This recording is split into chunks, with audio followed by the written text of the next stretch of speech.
Lettre aux instituteurs et institutrices. Vous tenez en vos mains l'intelligence et l'âme des enfants. Vous êtes responsable de la patrie. Les enfants qui vous sont confiés n'auront pas seulement à écrire et à déchiffrer une lettre, à lire une enseigne au coin d'une rue, à faire une addition et une multiplication. Ils sont français, ils doivent connaître la France, sa géographie et son histoire, son corps et son âme. Ils seront citoyens. Ils doivent savoir ce qu'une démocratie libre.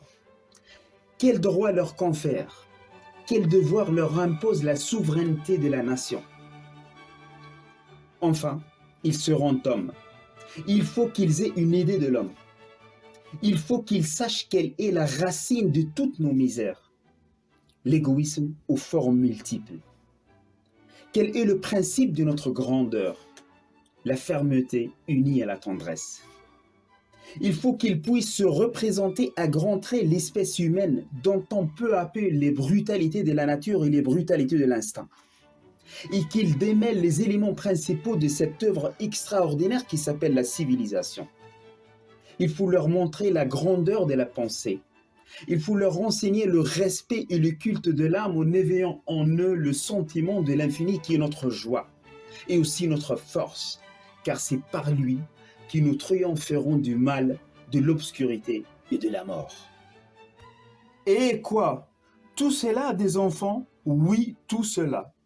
Si vous ne voulez pas fabriquer simplement des machines à épeler. Je sais quelles sont les difficultés de la tâche. Vous gardez vos écoliers peu d'années et ils ne sont point toujours assidus, surtout à la campagne. Ils oublient l'été le peu qu'ils ont appris l'hiver. Ils font souvent, au sortir de l'école, des rechutes profondes d'ignorance et de paresse d'esprit. Et je plaindrai ceux d'entre vous qui ont pour l'éducation des enfants du peuple une grande ambition, si cette grande ambition ne s'opposait un grand courage. J'entends dire, il est vrai, à quoi bon exiger tant de l'école? Est-ce que la vie elle-même n'est pas une grande institutrice? Est-ce que, par exemple, au contact d'une démocratie ardente, l'enfant devenu adulte ne comprendra point de lui-même les idées de travail, d'égalité, de justice, de dignité humaine, qui sont la démocratie elle-même? Je le veux bien. Quoi qu'il ait encore dans notre société, qu'on dit agitée, bien des épaisseurs dormantes où croupissent les esprits. Mais autre chose est de faire, tout d'abord, amitié avec la démocratie par l'intelligence ou par la passion. La vie peut mêler, dans l'âme de l'homme, à l'idée de la justice tardivement éveillée, une saveur amère d'orgueil blessé ou de misère subie, un ressentiment et une souffrance. Pourquoi ne pas offrir la justice à des cœurs tout neufs? Il faut que toutes nos idées soient comme imprégnées d'enfance, c'est-à-dire de générosité pure et de sérénité. Comment donnerez-vous à l'école primaire l'éducation si haute que j'ai indiquée? Il y a deux moyens. Il faut d'abord que vous appreniez aux enfants à lire avec une facilité absolue, de telle sorte qu'ils ne puissent plus l'oublier de la vie, et que dans n'importe quel livre, leur œil ne s'arrête à aucun obstacle. Savoir lire vraiment sans hésitation, comme nous lisons vous et moi, c'est la clé de tout. Est-ce savoir lire que de déchiffrer péniblement un article de journal, comme les érudits déchiffrent un grimoire? J'ai vu l'autre jour un directeur très intelligent d'une école de Belleville qui me disait « Ce n'est pas seulement à la campagne qu'on ne sait lire qu'à peu près, c'est-à-dire point de tout. À Paris même, j'en ai qui quittent l'école sans que je puisse affirmer qu'ils savent lire. » Vous ne devez pas lâcher vos écoliers. Vous ne devez pas. Si je puis dire, les appliquer à autre chose tant qu'ils ne seront point par la lecture aisée en relation familière avec la pensée humaine. Qu'importe vraiment à côté de cela quelques fautes d'orthographe de plus ou de moins, ou quelques erreurs du système métrique, ce sont des vitilles dans vos programmes qui manquent absolument de proportions font l'essentiel. Sachant bien lire, L'écolier qui est très curieux aurait bien vite, avec 7 ou 8 livres choisis, une idée très générale, mais très haute de l'histoire de l'espèce humaine, de la structure du monde, de l'histoire propre de la Terre dans l'univers, du rôle propre de la France dans l'humanité.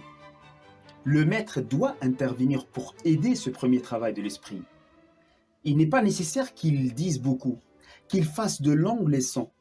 Il suffit que tous les détails qu'il leur donnera concourent nettement à un tableau d'ensemble.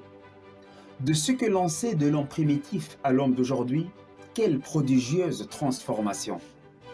Et comme il est aisé à l'instituteur en quelques traits de faire sentir à l'enfant l'effort inouï de la pensée humaine.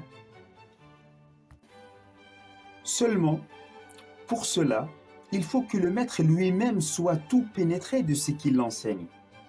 Il ne faut pas qu'il récite le soir ce qu'il a appris le matin. Il faut par exemple qu'il se soit fait en silence une idée claire du ciel, du mouvement des astres.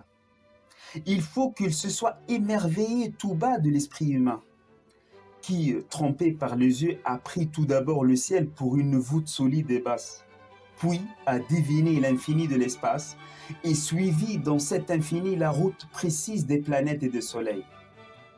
Alors, et alors seulement, lorsque par la lecture solitaire et la méditation, il sera tout plein d'une grande idée et tout éclairé intérieurement. Il communiquera sans peine aux enfants, à la première occasion, la lumière et l'émotion de son esprit. Ah, sans doute avec la fatigue écrasante de l'école, il vous est malaisé de vous ressaisir, mais il suffit d'une demi-heure par jour pour maintenir la pensée à sa hauteur et pour ne pas verser dans l'ornière du métier. Vous serez plus que payé de votre peine, car vous sentirez la vie de l'intelligence s'éveiller autour de vous. Il ne faut pas croire que ce soit proportionner l'enseignement aux enfants que de le rapetisser. Les enfants ont une curiosité illimitée et vous pouvez tout doucement le mener au bout du monde.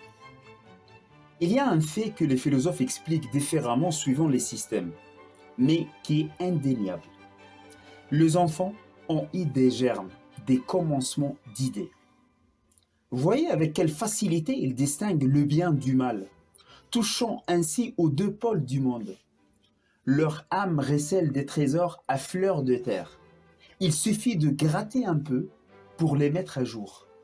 Il ne faut donc pas craindre de leur parler avec sérieux, simplicité et grandeur.